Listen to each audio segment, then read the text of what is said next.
When I was 13 years old, I brought my mom a jewelry box for her birthday. It was an old-fashioned coach, the kind that horses pulled. It was made of plastic, but it looked like it was a mahogany wood. It had a little window where you could see the cylinder that turned to make the music, and that had a little verse on it. I think it was something about love. It played music by spinning a little handle on the side of the coach, and that had a little cherub on it.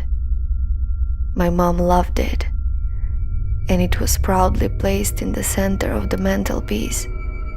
Sadly, in March, my dad passed away. It was very unexpected, and it hit really hard, especially my mom, as they had been together over 20 years, and he was her first and only love, and hardly ever spent time apart. Shortly after my dad died, we noticed that our dog would look above my dad's chair and bark. He would even seem to follow something on their ceiling and pace back and forth watching and barking.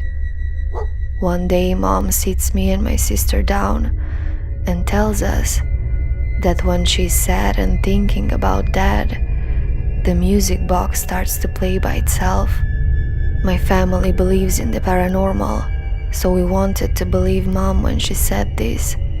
Not long after, we were all sitting in the lounge thinking about Dad and having a cry, when all of a sudden, the music box started playing. It wasn't just little notes.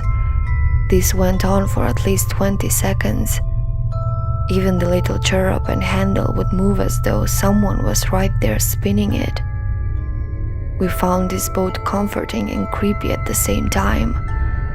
I think Dad just wanted us to know he was still around. The box continued to play on its own whenever we were upset and feeling down. It was so strange because the box was there for about 4 months and it never made a sound until my dad passed. 6 months later, my mom passed away as well. She died of a broken heart, we say. She did tell us of some strange things before she went though, and it really scared me and my sister. She said someone would lay next to her in bed at night, and she even felt the bed depress.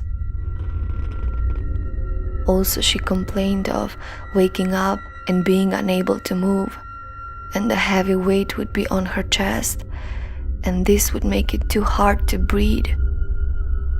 I know that this could have been a sleep paralysis. However, she used to see a little girl in Victorian clothing standing at her bedroom door. After Mom died, the box would still play on its own. If anything, it was playing even more.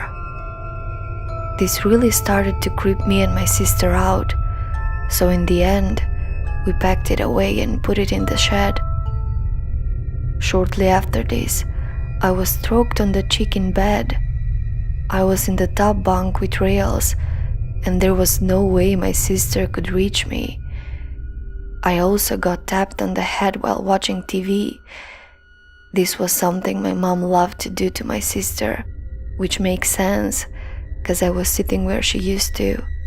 I felt 3 taps, like someone's fingertips on my head. Also, we had some light bulbs burst out of their sockets. The glass would actually burst out in the metal holder. One time when it happened, it narrowly missed my sister. We even had one that was pretty much intact, except the fact it had burst out of the metal and was jagged at the bottom. This never happened before, and I don't know why it started. I wonder if getting rid of the music box made them annoyed, so they started to find other ways to let us know that they were still there. My sister's radio turned itself on, started blaring music when we weren't even in the room. Also, the kettle boiled on its own. We laughed at this because my dad loved the cuppa. He would finish one and ask where the next one was.